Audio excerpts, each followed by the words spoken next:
frequentes, né? E eles começaram a nos questionar se a gente não tinha uma outra forma de vender, que eles conseguiam estar acessando de forma mais frequente os produtos. E aí um dos organizadores dessa feira nos deu essa ideia, né, que eles já tinham tido contato com o MST, da construção da CSA. Aí, deixa eu passar aqui na apresentação que eu vou entrar. Então, já está aí, né, no que é CSA? Não estou conseguindo ver a apresentação. Sim. Já está aí. Beleza. Então, e aí a CSA, então, ela é uma sigla que é traduzida, né, chama Comunidade que Sustenta a Agricultura. Então, de forma geral, uma tecnologia social de venda direta de alimentos, produtos agroecológicos, e que propõe uma relação diferente entre produtores e consumidores, né, em que ambos vão construir juntos esse serviço. Então, igual eu coloquei aí, é uma forma da gente tentar reorganizar esses circuitos alimentares para conseguir realmente, né, escapar das cadeias produtivas tradicionais. Por quê, né? Porque eu não sei, assim, o tanto que quem está assistindo aí está familiarizado com essa história da agricultura, né? Assim, não só no Brasil, mas mundialmente, assim, né? Ela passou por um momento que é chamado aí, né, dessa Revolução Verde, enfim, modernização da agricultura, mas que, na verdade, implantou uma lógica industrial nessa atividade econômica que desconfigurou muito a forma, o modo de produção, né? Enfim, que né, com o passar do tempo foi construindo aí esse modelo do agronegócio, né? Que é altamente destrutivo, assim, né? Tanto para a agricultura familiar, quanto para o meio ambiente, quanto para a alimentação nossa que está cheia de veneno. Enfim, tem uma série de consequências negativas. E a gente entende que a agroecologia, ela, junto com essa tecnologia social de venda, ela vem proporcionar uma reformulação nesse modelo, né? Que a agricultura foi submetida nessa dita modernização. E, bom, então, a CSA, aí vou trazer aqui os princípios gerais, assim, né? A CSA é um modelo, assim, que existe já há muitos anos em vários países do mundo inteiro. No Brasil é mais recente, na verdade, esse tipo de experimentação. Aqui em Minas ainda temos poucas experiências, mas está começando a aumentar. Enfim, a nossa experiência também ainda é muito novinha, eu vou contar um pouquinho do histórico rapidamente depois, mas a gente, esse ano, em abril desse ano, fizemos 2 anos, ou 3, então ainda é uma experiência muito recente. E aí, de forma mais geral, assim, esses são os princípios, né? Acho que está dando para ver aí. Então, a produção agroecológica, aí só um parênteses, essa questão da agroecologia é um termo que a gente reivindica muito, porque a produção orgânica, ela diz apenas de uma produção isenta de veneno, de agrotóxico, de insumo químico, né? Mas ela não compreende a totalidade do modo de produção, ou seja, um respeito dessa relação maior com a terra, com a água, com a natureza, né, dessas relações de trabalho que estão envolvidas na produção, e também nas relações de comercialização e consumo, né? Então, a agroecologia, ela tenta realmente ter uma proposta mais abrangente, que não só uma produção isenta de agrotóxico, né? Então, ela tenta abranger essas outras dimensões também. Bom, e aí o outro princípio, então, essa compartilhamento de responsabilidades, riscos e benefícios, então isso diz muito desse fator de coprodução dos consumidores e produtores, né, na construção do serviço. Então, se a gente tem, por exemplo, uma praga, né, que acaba com a produção, há um princípio de compreensão disso e de tentativa da gente junto, né, arcar com esses riscos e com esses benefícios que podem vir, né, de fatores, enfim, não tão controláveis, né? E aí, mais para frente, também vou trazer o exemplo de como foi a nossa... como a gente lidou com esse momento de pandemia, né? E, enfim... Vivian, Oi, pode falar. Por conta do tempo, se você já puder dar uma adiantada nessa parte, falando um pouco mais do Hora para Nobres e dos desafios, tá bom? Tá, joia. Então tá. Então eu vou pular. Então, em geral, os princípios são esses. E aí, o funcionamento, né, da CSA, eu vou depois passar o link, né, do nosso Instagram, também pode estar entrando para conhecer de forma mais detalhada. Mas, de uma forma geral, antes da pandemia, né, a gente funcionava com toda essa produção, então, no território ali das ocupações urbanas, em Ribeirão das Neves, que fica aqui na metropolitana de Belo Horizonte, e fazia uma logística de transporte e distribuição, né, da produção até o centro de BH. A gente tinha 3 pontos onde essas cestas eram entregues e os próprios consumidores iam lá buscar, retirar suas cestas, né, e levar para suas casas. Com a pandemia, o que aconteceu foi que a gente tinha uma estrutura ainda muito frágil de logística e muito insegura, né? Principalmente para esse momento. Então, boa parte da nossa rota logística, por exemplo, era feita de ônibus e uma outra parte era feita com auxílio de uma das nossas coprodutoras, consumidoras, né? Que fazia esse transporte de Neves até Belo Horizonte. Porém, ela trabalha na área da saúde. Então, a gente ficou numa condição de logística bem insegura. Então, a gente suspendeu, a princípio, as entregas, e aí ficamos mais ou menos um mês com essas entregas suspensas, e aí o que a gente fez foi 2 coisas, né? Uma, aí eu vou passar o slide aí, os produtores se envolveram, né, junto com várias campanhas que a gente foi fazendo de arrecadação de cestas básicas, né? E os agricultores se envolveram na ajuda dessa distribuição dessas cestas e colocando, agregado a essas cestas básicas, os produtos que não estavam sendo entregues, né?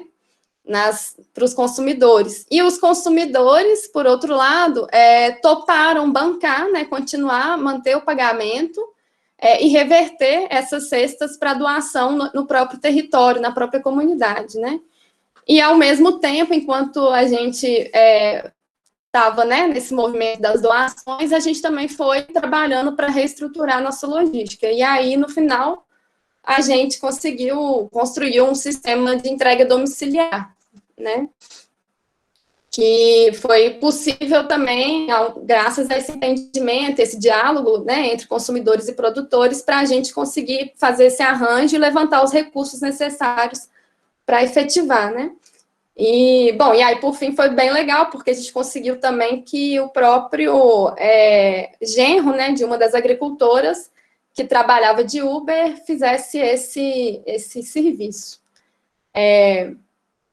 Bom, aí, em termos da pandemia, então, nesse momento, a gente continua fazendo esse sistema de entrega domiciliar e, com retorno, imagino que a gente deve manter essas 2 opções, enfim, aí a gente não conversou para esse momento pós, né, pandemia. Mas aí, não sei, a Amanda pediu para me adiantar, agora eu me perdi um pouco onde que eu volto aqui. Que eu fui lá para frente da apresentação. Ô, Vida, tá ótimo, assim, deu para entender bastante. Se você puder só fazer uma conclusão, então, para a gente, tá bom? Aí Legal. a gente passa para o Francisco. Tá, então eu vou fazer uma conclusão, assim, trazendo mesmo os desafios, né, que a gente enfrenta. Vou passar aqui também algumas fotos que eu trouxe só para vocês poderem conhecer de forma mais próxima, né? Bom, e aí os desafios, assim, para além da questão da pandemia em si, né, os desafios que estão colocados para esse tipo de forma alternativa de comercialização são inúmeros, assim, né? Mas eu acho que a gente pode trazer 3 principais, assim, né? Um que diz esse próprio estruturação do serviço logístico, né? Que é uma coisa cara, exige muito recurso, então, para ainda pequenos produtores, né, e ainda a gente no momento inicial, né, dessa construção, é muito difícil, né, competir com uma lógica, um sistema de mercado que exige que você tenha um capital de investimento grande, né, e que você consiga enfim, aí isso é uma das coisas que a CSA, inclusive tenta responder, porque quando você fideliza, né, com esses consumidores, a gente tem uma garantia maior de renda para eles, eles conseguem, então, poder planejar esse investimento e se dedicar a essa atividade, né? O que é muito difícil para a agricultura familiar hoje em dia, que a gente vê que a maioria dos casos as famílias elas ficam divididas entre inúmeros trabalhos, né? Porque apenas a agricultura às vezes não consegue prover o sustento da família. Então, e isso vai desencadeando uma série de consequências, né? Para quando você não consegue dedicar essa atividade, enfim, você fica submetido a essa lógica de mercado em que seu produto tem um preço rebaixado pelos intermediários, né? Então, por isso também a CSA, ela tenta responder isso, fazendo essa relação direta, né, entre o produtor e consumidor, para que o produtor receba o valor real do seu produto, né? E não venda ele a um preço rebaixado para um atravessador. Enfim, então, só que ao mesmo tempo é isso. Então, a gente tem uma dificuldade grande ainda de conseguir criar uma estrutura estável e que consiga ter recurso, né, suficiente para sustentar as famílias que vivem dessa atividade e, ao mesmo tempo, sustentar esse sistema, né, que não é só a produção, que aí entra um outro desafio, que eu também colocaria como um dos desafios centrais, é que a estruturação desse sistema não é só a produção é uma frente de trabalho, né, tem todo umas atividades de gestão, de logística, né, de comunicação, que envolve esse sistema, que também tem custo, né, e que hoje ainda depende muito do trabalho voluntário mesmo, de quem se envolve, se engaja nessa causa, né, nessa luta, mas que também tem seus limites, né, porque são trabalhos mesmo, né, é necessário investimento de tempo, né,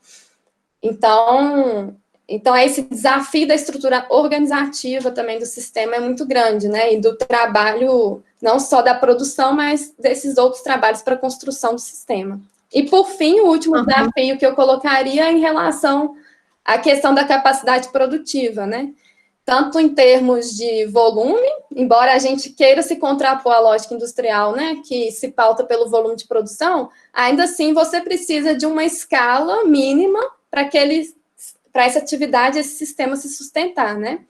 E isso não é tão simples, pelos motivos que eu já falei antes, né? De capital de investimento, enfim, de técnicas, né? A agroecologia, ela tem uma série de um outro modelo de produção, né? Que envolve conhecimento, envolve formação, e também a questão da diversidade, porque aí você rompe também com essa coisa do monocultivo, então você tem que aprender os tempos, né, não só de um cultivo, né, mas de vários, para a gente conseguir aplicar essa questão da biodiversidade, né, que também é algo necessário para uma produção agroecológica, né, a gente romper com as monoculturas, são elas que acabam levando a essa necessidade de insumos, de venenos, né, porque quando você tem um sistema com biodiversidade garantida, há um equilíbrio da natureza ali também. Então, enfim, mas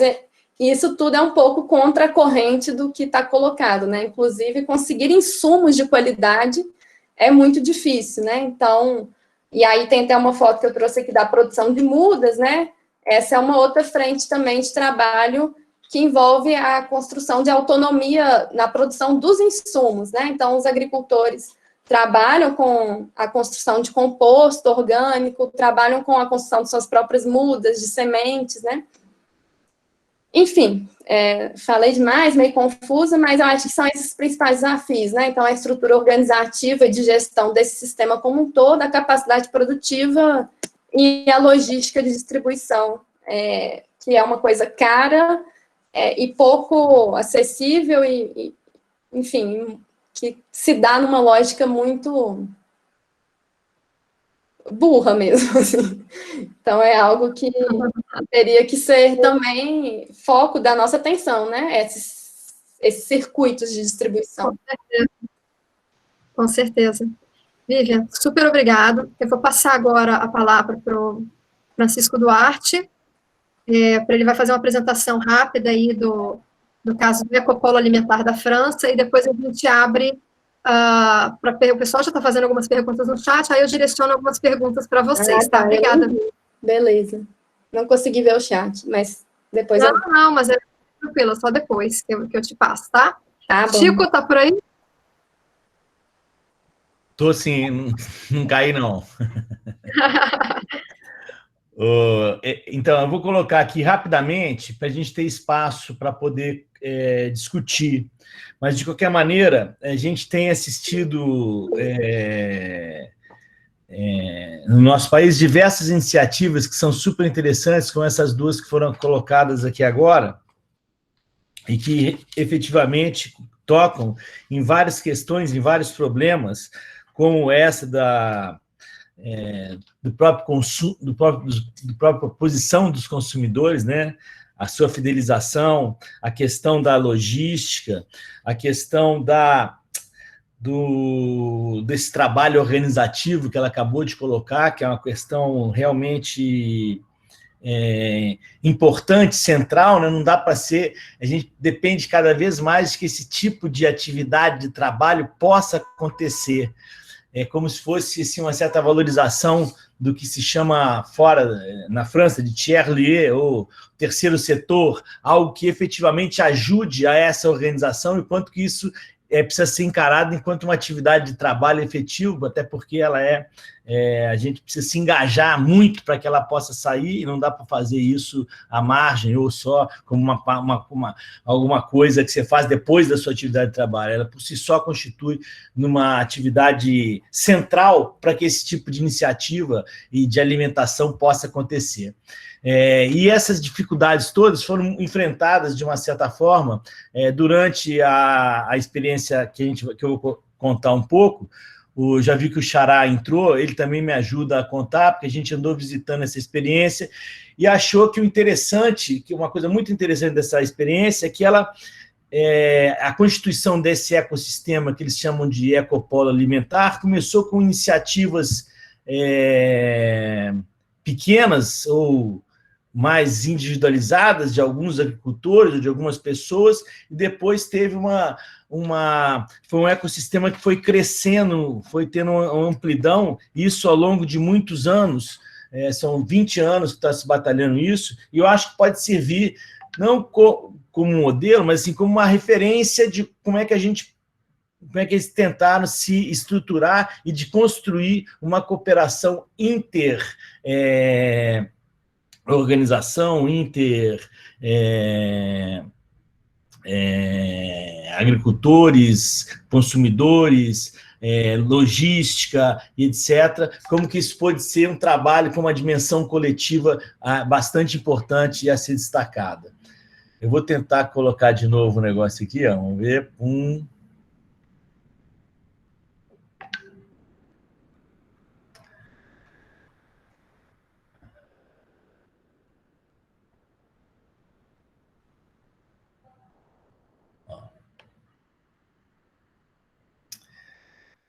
Estão vendo aí? Sim, sim. Então, vamos lá. A ideia, então, a questão da alimentação, por que é uma coisa tão cara, tão cuidada e que merece tanta atenção? Porque ela é fonte dessa multifuncionalidade. Nós estamos falando ao mesmo tempo de saúde, nós estamos falando ao mesmo tempo do paladar, do despertar sensações, de ser uma satisfação moral em função daquilo que você consome, de quem que você compra, como o Bruno contou.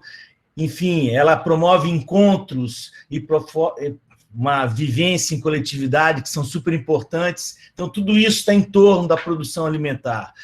E por isso que ela ocupa um lugar central nessa história da economia da funcionalidade da cooperação.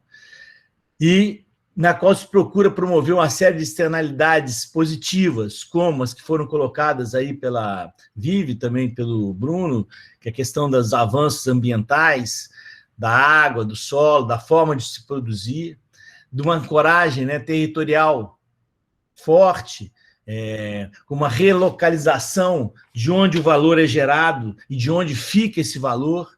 Eu sempre costumo colocar o exemplo da produção de quiabo no interior lá de Sergipe, que vai tudo para Salvador. Então, onde você gera riqueza, ela vai ficar na mão do atravessador, que vai levar até Salvador o negócio. Então, por mais que você tenha condições locais, o fato de você produzir escala e colocar para vender fora, você acaba deixando todo o valor que é produzido num local não ser aproveitado naquele local. E a criação dessas atividades, assim, tipo de servicial, que a gente está chamando, para separar do setor serviço, não é isso, mas em onde existe essa relação, e também um pouco da história dessa experiência tem a ver com uma região que tinha muito pouca oportunidade de emprego e permitiu que várias pessoas com baixa qualificação pudessem se inserir novamente no mercado de trabalho.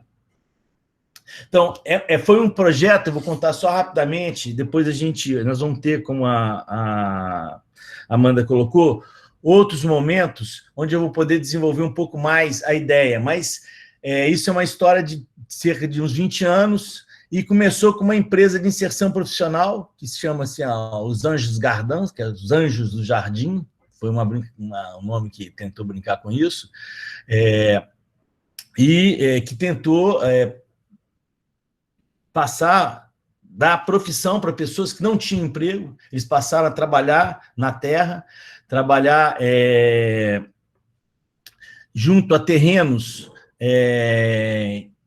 que não tinham nenhuma utilização na região, e passaram a produzir e a ter logo em seguida, uma associação com agricultores clássicos no início, para depois passar a produzir os produtos de forma mais orgânica. Foi todo um trabalho que tentou ter essa inserção profissional aliado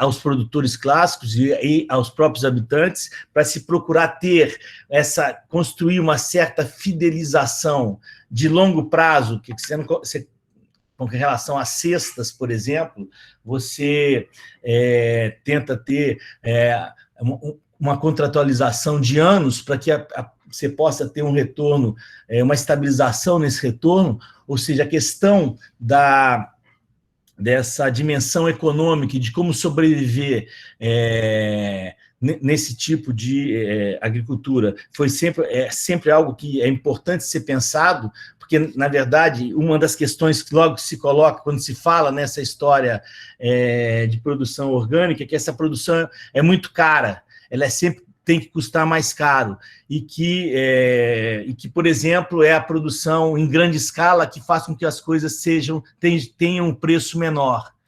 E, na verdade, com esse modelo de produção mais integrado, você consegue ganhar, não na escala, mas na integração e na lógica de proximidade, reduz fortemente custos, por exemplo, de logísticas e outros, que, embora ainda existam, são menores do que nas outras formas de produção.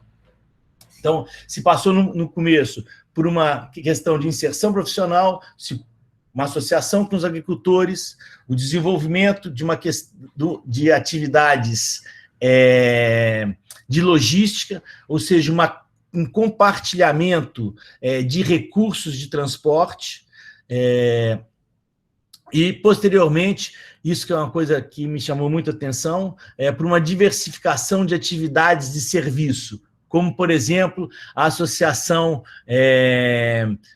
desses agricultores com restaurantes e com a construção, até depois com o apoio do poder público local, com a construção de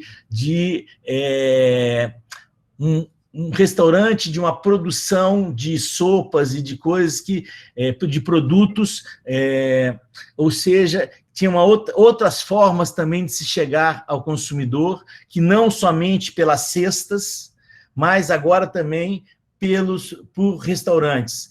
E nesses restaurantes se promovia uma série de encontros entre a comunidade local e com as crianças, com uma série de festividades associadas a essa forma de produção. Então, essa que estava chamando a atenção da funcionalidade, que também está em torno da produção da comida e da alimentação. E, para uma fase final, uma expansão desse negócio, que é onde se encontra hoje, que é a criação do que a gente está se falando aí, desse polo territorial de cooperação econômica, que tem vários atores, dos agricultores a restaurantes. Hoje, existe há uma profissionalização, Vivian, dessa história, desse apoio organizacional. Tem pessoas dedicadas e que ganham, que trabalham nessa história, para que isso possa acontecer. E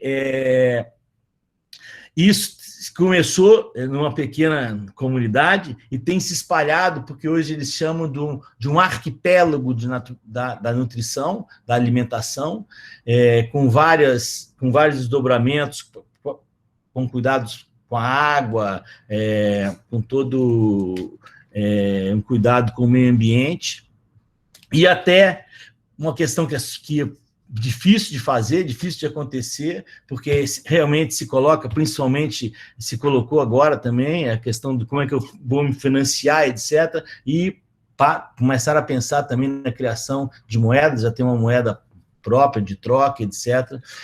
E, enfim, a ideia de apresentar esse caso, a gente continua depois com mais detalhes nas próximas vezes, é de tentar mostrar o quanto que a ideia pode ser e é isso que o nosso fórum pretende fazer também, nesses debates, da gente tentar construir uma cooperação entre diferentes formas de produzir, os diferentes negócios, como, por exemplo, do mercado, do restaurante, das cooperativas, para que possa se construir efetivamente uma cooperação, porque com esse ecossistema, talvez, que a gente possa ter uma outra inserção no mercado, diferente do que é a inserção tradicional, dominante, do que entrar no mercado no modo de produção desse que prima por querer reduzir custo, querer ter volume, etc. Como fazer dessa geração de comida algo que possa, sim, gerar renda para as pessoas que estão envolvidas na organização e na produção. Xará, quer completar?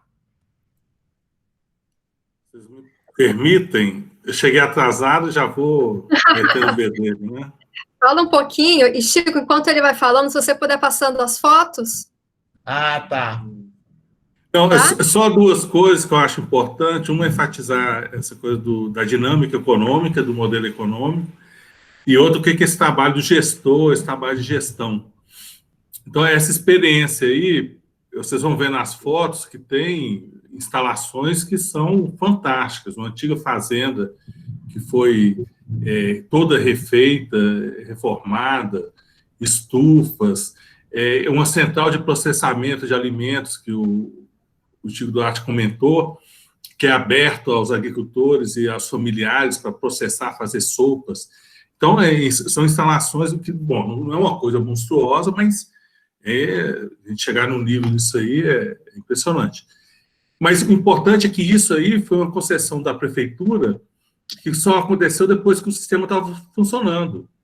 Então, a história primeiro faz a coisa acontecer e depois é que vão chegar recursos da prefeitura que fez a concessão dessa fazenda, fez a reforma, o financiamento para desenvolver esse ecopolo territorial, que foi financiamento do Estado francês e da Comunidade Europeia.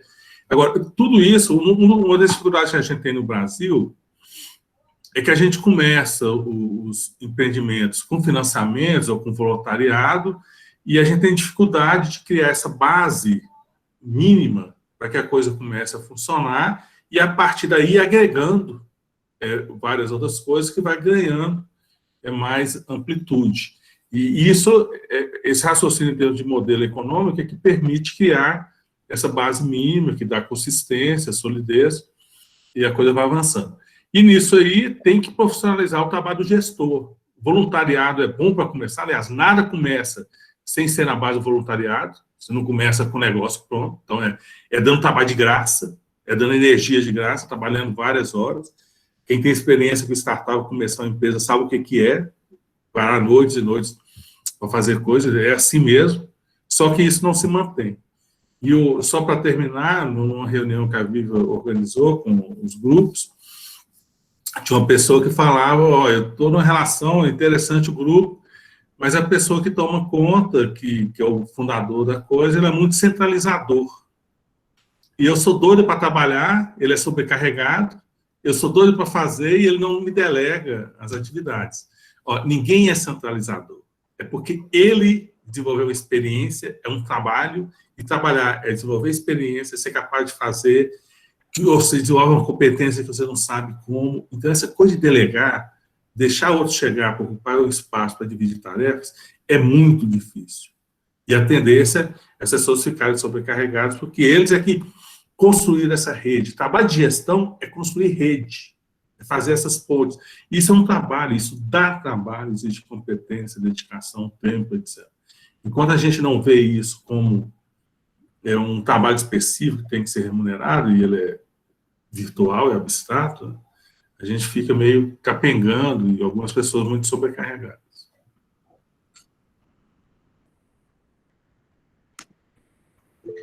Obrigada, Chicão. Chico, quer fazer alguma conclusão a respeito do que você falou da Ecopolo, ou eu posso começar a passar as perguntas? Não, vamos a perguntas.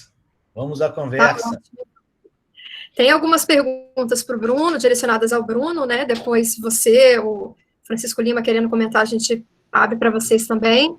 E algumas direcionadas para a Vivian, tá? Bruno, então o Fábio está perguntando, né? Se vocês propõem algum tipo de interação entre os produtores, alguma iniciativa de troca de experiências e aprendizado entre eles, né? Se existe alguma iniciativa de rede. Deixa eu complementar a pergunta, que aí você vai de uma vez só. Bruno, a gente queria entender um pouco como é que quais os atores estão envolvidos e como é que é a sua relação com os produtores. Tá, legal. No começo, não havia produtores, a gente tinha 0 produtores. Quem nos ajudou muito, e a gente é muito agradecido, e eu faço questão de dizer, é o Sebrae RJ.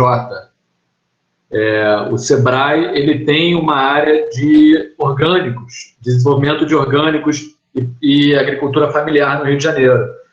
E aí eles abriram as portas, eles nos apresentaram a produtores, eles nos ensinaram muito, então eles foram essencial nesse começo. Hoje em dia, a gente tem a sorte, chegam produtores até a gente, né? A gente tem essa sorte, então alguns produtores nos procuram. Agora, contato entre eles, aqueles que estão numa região próxima, eles se conhecem, eles trocam entre si o tipo de certificação que eles estão, justamente coloca eles em contato contínuo, em trocas, em aprendizado. Então, isso é uma coisa contínua. Não sei se eu respondi, Francisco, a dúvida. Não, respondeu, é só para saber se vocês têm algum tipo de desenvolvimento com eles, ou se algum tipo de relação diferenciada, não é só uma relação de compra e venda e tal, uma coisa mais contínua. Sim. A gente faz planejamento de produção com os produtores, e a gente se compromete com eles. Então, a gente assume riscos com os produtores, que é uma lógica diferente da lógica tradicional. Então, o produtor teve uma perda, teve alguma zebra, alguma coisa, a gente vai estar com ele, a gente vai compartilhar essa perda dele, a gente assume os riscos com ele. Uma outra iniciativa que a gente tem é o investimento em sementes crioulas, em sementes ancestrais. Então, a gente adquire em bancos de sementes essas sementes e a gente fornece para os produtores. A gente sabe que são sementes muito caras essas.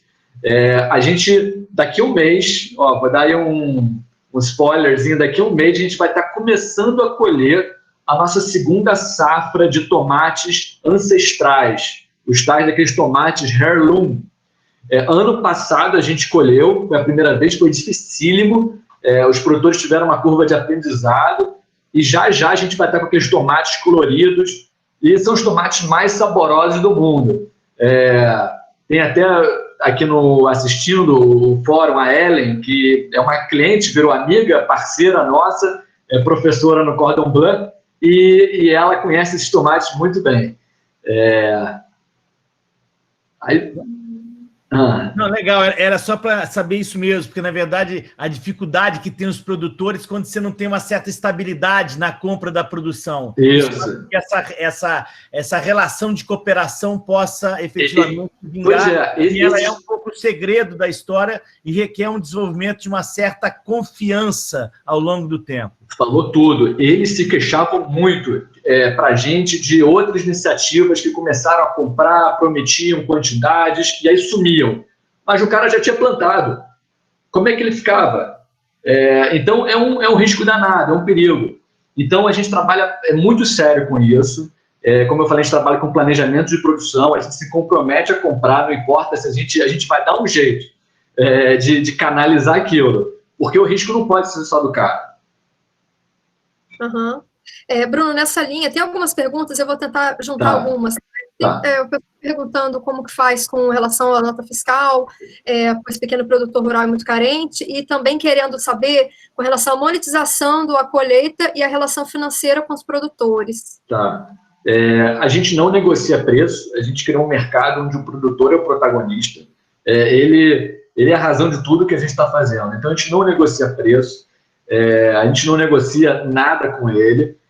O produtor tem que ter qualidade, tem que ter qualidade, ele também tem os compromissos dele, ele tem que conseguir entregar, tem as expectativas de um mercado também, porque nós temos nossos compromissos com os consumidores também. Assim, do ponto de vista financeiro, eu diria assim, para ninguém entrar nesse negócio. É o pior negócio do mundo. É muito difícil.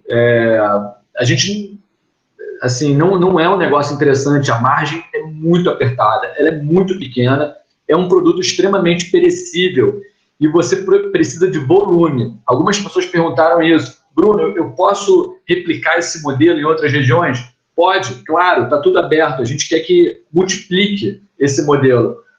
O problema é volume, você tem que ter volume e você tem que ter logística. Você tem que ter variedade, porque para o cliente ir no teu mercado, você tem que ter um mix, você tem que ter uma variedade de produtos, você tem que ter frescor, você tem que ter alimentos de boa qualidade. E isso, olha, estou falando do Rio de Janeiro. Eu acho que vocês sabem isso, mas está chegando orgânico no Rio de São Paulo mais barato que produzido no Rio. Só para ver assim, o problema que a gente está. A gente tem um problema, estamos falando de uma metrópole das mais ricas do Brasil. Então, eu acho que quem for levar esse modelo para outros lugares vai esbarrar nesse problema, vai ser um desafio. Bruno, algum tipo... O que eu respondo agora, mano? Não, se você já começar, você pode responder na formação política, tem umas outras duas também, já vou fazer sem medo, tá? Perguntaram se você já trabalhou com condição de venda consignada e também como você faz o filtro para saber se é ou não orgânico. Então, na questão de hortifruti, falando especificamente de hortifruti, você precisa de um certificado orgânico vigente. E a gente visita produtores. Você aparecer lá na loja, Bruno, eu quero fornecer. A gente vai fazer, a gente vai conversar, a gente quer te visitar, a gente quer conhecer seus alimentos, a gente quer conhecer seu sistema, a gente quer fazer várias perguntas. Quem cuida dessa área é meu sócio que tem uma expertise muito maior nessa parte. Mas a gente precisa construir uma relação, como o Francisco falou, de muita confiança, de parceria. Não é só comprador e vendedor. A gente tem que repensar isso. Dúvidas que fizeram aqui, entregamos em todo o Rio de Janeiro, já perguntaram. Uma pergunta interessante da Alessandra Magrini, falou assim, Bruno, na Europa iniciativas chamadas quilômetro zero, que, portanto, tem preocupação com baixa pegada de carbono. Eu vi, eu não conhecia, eu vou pesquisar isso, eu não conhecia. Amanda, só para fechar com o Bruno, para a gente ver com a Vivian, porque o tempo está voando. Mas, Bruno, talvez um dos gargalos aí que você tem colocado é essa questão de construir essa cooperação com a produção local de orgânico, né? E a gente tem conhecido por vários caminhos uma série de produtores que têm dificuldade para escoar a história, e que são do Rio de Janeiro e são das regiões do entorno do Rio de Janeiro. Está assistindo uma pessoa do Carmo lá, que tem uma cooperativa com manteiga, leite e tal, que é da região de Nova Friburgo. Enfim, existe uma série de produtores, que talvez essa articulação, essa cooperação, essa construção desse ecossistema possa ser uma saída interessante do ponto de vista econômico para todo mundo. E só assim, talvez, é que essas dificuldades que você está falando, econômicas, possam ser superadas. Vai lá, Amanda, vê para as perguntas para a Vivian. Para a Vivian, teve uma pergunta do Renan, se esse modelo de negócios é baseado no modelo do MST, e uma pergunta da Raquel, né, mais específica aí, relacionada à abordagem da FC, como que elas têm atravessado e permeado as suas experiências com a CSA? Bom, então, em relação ao MST, é uma inspiração, claro, assim, igual várias outras experiências, mas eu não diria que é exatamente a mesma coisa, até porque a gente entende que essa construção ela tem que ser o mais particular possível, assim, porque a gente tenta construir através das particularidades tanto dos consumidores quanto dos produtores que constituem o nosso grupo, né? O nosso sistema. Então, não tem muito como seguir um modelo muito específico, padrãozinho, né? Tem uma série de coisas que são construídas nessa interação mesmo, aquilo que vai se adaptando tanto para os consumidores quanto para os produtores que estão compondo esse sistema. Então, assim, é uma inspiração igual várias outras, em termos de modelo mais de base, assim, realmente igual eu falei, a agroecologia, a CSA e a FC, que tem agora também nos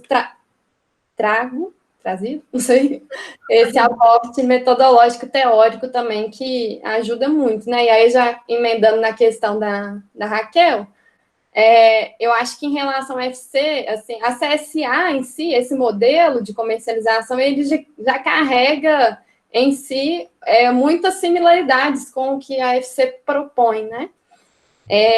Mas eu acho que eu diria principalmente essa questão da construção da coprodução, ela é muito central, assim, para a gente conseguir sair dessa lógica industrial e ir para essa lógica servicial, como a FC propõe, né? Então, exige um engajamento, né, dos produtores e dos consumidores nessa construção e uma relação de cooperação. Agora, o como, né, que é muito difícil, assim, e vai muito no singular de cada experiência, mas para dar um exemplo prático, assim, no nosso modelo, um exemplo de cooperação entre os próprios consumidores acontece muito nessa parte da logística, né? Quando um consumidor não pode retirar a cesta, as pessoas já se interagem, já combinam, né, formas de compartilhar, de revezar. Aí um mês um busca e leva na casa do outro mês reveza, enfim. Então, tem essas pequenas cooperações que vão se dando dentro do sistema e que a gente tem que aprender também a estimular. Eu acho, enquanto quem está construindo, né, isso é uma grande chave, assim, né, como estimular esses movimentos de cooperação, tanto entre consumidor, produtor, e entre produtores e consumidores, né, tem várias relações de cooperação envolvidas, e no espectro mais amplo dessa rede maior, né, que aí já, né, respondendo a pergunta também que o Bruno falou, essa questão da certificação é muito difícil, assim, para os pequenos produtores acessar a certificação orgânica, oficial, assim, é muito difícil. Então, existe um mecanismo, né, que o pessoal da Ecovida, eu acho, que iniciou, que é o sistema participativo de garantia, né? Então, é uma rede de agricultores que se juntam, né, criam uma associação que se autocertifica. Então, aqui na região metropolitana de Belo Horizonte, a gente participa de uma construção de um SPG, que a gente chama, né? Então, que também consegue adquirir esse certificado autogestionado, né? Vamos dizer assim. Tá ótimo. Agora a gente tem 3 questões aí para os franciscos. Luiz Hernando perguntou, de acordo com os conceitos explicados, você gostaria de afirmar que este modelo quebra o paradigma do alto custo da produção orgânica, uma vez que é concebido como uma estratégia de autossustentabilidade, né? Facilitando, então, o sistema de distribuição e marketing?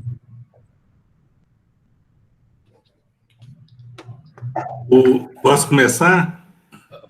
Pode. Por favor. Pois é, o Bruno, quando estava falando, colocou essa questão aí que realmente é espinhosa, né? São Paulo leva orgânico para o Rio de Janeiro a um preço menor.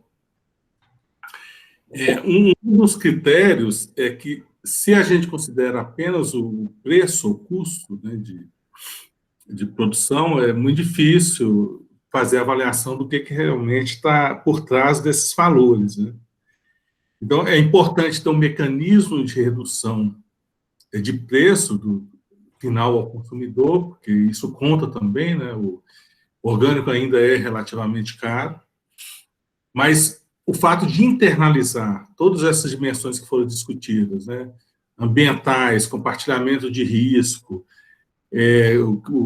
emissão de gás de efeito estufa na logística, um circuito local, etc. A internalização disso, não há como fazer isso sem aumentar o custo. Então, não tem como competir baseado apenas no preço final, avaliando apenas esse indicador, não tem como comparar. Então, as pessoas têm que incorporar essas outras dimensões para aceitar e saber que é pertinente, aceitável, pagar um valor maior, porque tem todos esses ganhos que estão circulando. Agora, isso não quer dizer que a gente tem que se contentar apenas com o preço. Não sei como que o Bruno lida com isso, mas tem uma experiência, né, que a gente acompanha à distância, mas sempre tem interações com ela, que é da Secocesola da Venezuela, que eles também eliminaram o mercado como definidor de preço. Então, eles pegam de vários agricultores, né, lá, batata, tomate, etc., sem negociar preço, falam, qual que é o seu preço? É esse? Tá, tudo bem. E aí, como são vários, quando eles levam lá para a feira na cidade de Barquisimeto, são 500 mil pessoas, né, que eles conseguem alimentar, é enorme, então, eles começam a ver diferença, ó, a sua batata está mais cara, o seu tomate está mais caro, mas eles não usam essa comparação para dizer, ó, você tem que baixar de qualquer jeito.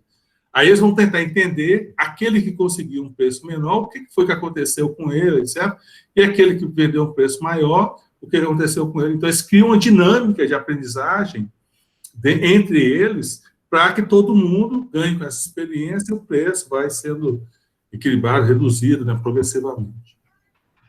Xará? Não, só completando 2 coisas. Na verdade, quando a gente está comprando um orgânico, a gente não está só comprando a cenoura ou o tomate. Eu estou comprando uma forma de produção que ofendeu menos ou nada o meio ambiente. É diferente. Então, talvez um pouco do custo tem que ter e passa essa mudança pelo consumidor, pelo que ele está comprando. Mas existe também, se eu pego uma pessoa fazendo isso e tendo toda a lógica, um grupo fazendo isso, assumindo as despesas de logística, Xará, por exemplo, São Paulo colocar aqui com todo o transporte que leva, quer dizer, a condição de você ter uma coisa integrada num preço muito mais razoável é muito forte, desde que eu parta por essa economia da integração das diferentes lógicas. Aí, sim, talvez a gente consiga ter uma comida orgânica, uma comida de qualidade acessível a todos, e não no custo que é hoje. Que hoje é uma comida de bacana. Mas por quê? Porque eu acho que fica muito... A gente não aproveita dessa lógica da integração. Com essa lógica da integração, tenho certeza que os custos, pelo menos a experiência que a gente assiste fora, podem ficar muito mais reduzidos do que os são hoje, porque a lógica ainda é uma lógica de uma diferenciação muito forte e de uma pouca integração, de uma pouca cooperação entre diferentes atores. É isso. Pode dar uma complementação nisso?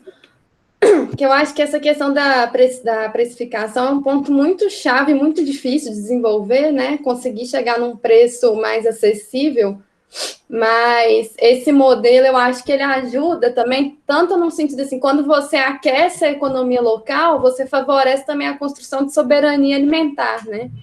Então, as famílias agricultoras, elas consomem aquilo que elas produzem, né? Então, normalmente a produção familiar, ela não está destinada só ao comércio, ela está destinada à própria subsistência dessa família, né? E isso se capilariza no território, que ela está inserida também, nas relações de troca. Então, isso já é um ponto em que essa questão do acesso, ele se torna facilitado com esse modelo, né? Mas também o outro ponto, aí no caso da CSA especificamente, a fidelização dos consumidores, né, com o grupo de produtores, também cria uma possibilidade maior de construir um preço mais acessível, porque o agricultor ele tem mais garantia da venda, então ele não precisa jogar o preço lá para cima para ter um excedente maior e né, em momentos de escassez poder contar com aquela reserva. Então ele pode trabalhar com uma margem mais de excedente um pouco mais reduzida para conseguir fazer um preço mais acessível, porque ele tem uma garantia de compra, né? Então, essa fidelização é muito importante, assim. E fora essa questão, né? Rebaixa os custos de intermediários, que aí é o que o Chico estava falando, né? Desse ecossistema que rebaixa os custos de intermediários e também favorece a construção desse preço. Tá ótimo. Eu vou passar para tem mais duas perguntas, tá? Para os franciscos, mas também o pessoal querendo complementar. Da Alessandra. Amanda, não, olha só, nós vamos responder e vamos fechar, mas vamos ter outras sessões, senão a gente já passou 10 minutos do que a coisa, mas faz a pergunta. Tá. Da Alessandra, né, ela falou, está perguntando se nessa experiência, né, também a cooperação com relação à questão ambiental, por exemplo, sinergias de consumo de água ou de resíduo entre os participantes. E do Alessandro Miyagi, se existe algum grupo que organize essas experiências. Ele já viu comunidades rurais que fazem agroecologia e tem uma rede local de comércio, mas sente falta de um local para agregar esses conhecimentos e multiplicá-los também. Xará, então eu começo agora. Certamente, essa questão a experiência, pelo menos que a gente tem acompanhado mais fora, mas aqui também no Brasil, essa questão do cuidado com a água, dos resíduos, etc. Essa cooperação, esse ecossistema, ele deve se estender. Ele é de uma geometria variável, deve crescer, sim. E é por isso que é tão importante esse trabalho de organização e de colocação em contato dessas coisas. O Bruno até mencionou o trabalho do Sebrae e tal. É interessante, é importante que tenha uma certa profissionalização desses locais ou dessa atividade de construção dessa cooperação entre as organizações. O Xará, o Francisco Lima, também colocou a importância disso. Então, sim, eu acho que é decisivo esse tipo de intermediação para a construção dessa cooperação e da extensão dessa cooperação para outras coisas. Eu vou encerrar a minha fala, vou passar para o Chico. Foi um prazer fazer, a gente relutou muito por construir o fórum à distância, mas a pandemia promete durar, e como a gente está a fim de discutir essa coisa, e você vê essa questão da produção de alimentos, tem várias coisas que a gente deixou meio de lado, como, por exemplo, uma questão central é o trabalho, as condições de trabalho na agricultura, que são sempre muito difíceis de serem mantidas e que a gente pouco conversou dela, mas que a gente vai ter, então, outros 2 fóruns para falar sobre isso. E, Vivian, obrigado. Bruno, obrigado. A gente continua em contato, cara, e para tentar construir esse ecossistema e participar disso junto contigo. Com certeza. Obrigado, valeu, obrigado. Pela participação. Xará. Valeu. Bom, isso que a gente está fazendo aqui é um espaço de troca de experiência, né, que está sendo reproduzido também, por exemplo, lá na França. Eles têm uma grande rede, com mais de 100 grupos, né, como esse, que trocam regularmente, eles chamam de o réseau Jardim de Cocanha, que trocam regularmente experiência entre eles. Agora, a gente nunca deve achar aquela lógica do benchmark, né, que eu vou copiar de alguém, essas coisas não funcionam, né? É inspirador, mas o trabalho, cada pessoa vai ter que construir isso por conta própria. Agora, em relação à água, eu acho que desde o nível micro até o nível macro, todas as questões ambientais elas têm que ser integradas também no modelo econômico. A sustentabilidade vem daí. Quando eu internalizo o que é externalidade da economia, por exemplo, a questão da água, para a economia, para as empresas que poluem, isso é um custo. Para essa lógica que a gente está discutindo, isso vai ser um valor. Isso vai se transformar num valor e vai integrar um modelo econômico. Não apenas pela questão ambiental, mas pela questão econômica. Na última reunião, lá na França, tinha um grupo que conseguiu convencer o sistema de tratamento de água da região que a implantação da agricultura agroecológica contribuía para reduzir o custo da água, descontaminação, e que eles deveriam ser remunerados por isso. É a luta que a gente tem, por exemplo, com as companhias de tratamento de esgoto aqui em Minas Gerais, com os catadores retiram óleo residual da água, eles diminuem o custo de tratamento dessa água em 3% ou 4%. Então, quando essas coisas vão sendo integradas e trabalhando em conjunto, a gente está resolvendo o problema da água, criando valor isso tem que ser incorporado, né, no modelo econômico. Então, a gente tem que ver a questão ambiental não como algo de fora, né, ou como um custo. Isso vai ser integrado na sustentação desse modelo, né, que está sendo discutido. Aí, sem falar nas técnicas, né, quando o pessoal utiliza essas técnicas de economia de água, inclusive tradicionais, como o plantio de hortas com bananeira, etc., isso dá uma economia muito maior do que os sistemas que existem por aí. Amanda, acho que podemos fechar. Na próxima quinta é Corpus Christi, né? Nós não teremos, vamos pular essa quinta, e a gente está mais ou menos marcando até o final de junho, toda quinta-feira, tentando ter. A gente já sabe que já temos outros convidados, né, Amanda, que é a Junta Local e outras iniciativas aqui no Rio de Janeiro, para a gente poder trocar em torno aí da produção de alimentos, do bem viver alimentar. Pessoal, então, gostaria de agradecer a presença de todo mundo, foi um prazer, acho que a gente estava ansioso como seria esse fórum virtual, e estou super satisfeita, acho que rolou super, né? Passamos um pouquinho do tempo, mas é natural, muita coisa para falar, muita experiência para trocar. Então, lembrando, né, o Chico falou, a gente vai ter mais 2 fóruns agora em junho, nessa temática de bem viver alimentar. Então, o próximo vai ser no dia 18 de junho, nesse mesmo horário das 17 horas. E depois, no dia 25 de junho, também às 17 horas, a Renata enviou aí para vocês já o link da inscrição, mas vocês vão receber, a gente está com o registro de todo mundo, vocês vão receber também o convite por e-mail, tá? Convido vocês a seguirem as nossas mídias sociais, porque a gente está sempre colocando os eventos e eventos de parceiro no nosso Instagram, no Twitter, o nosso site, a gente agora está começando, né, Chico, a gente vai começar um trabalho aí super interessante de entrevistas com empresários, com o pessoal da França que começou essas iniciativas, então a gente envia também para o e-mail de vocês quando isso estiver disponibilizado. Bem, é isso, muito obrigada, Bruno, foi sensacional, obrigada, Vivian, obrigada, Chicão e Chiquinho, como a gente chama carinhosamente, obrigada pela presença de todo mundo, e a gente encontra vocês, então, aí no dia 18. Valeu. Valeu, gente. Obrigado, boa noite. Valeu, Bruno. Valeu. Tchau, um abraço, brigadão. Valeu, gente.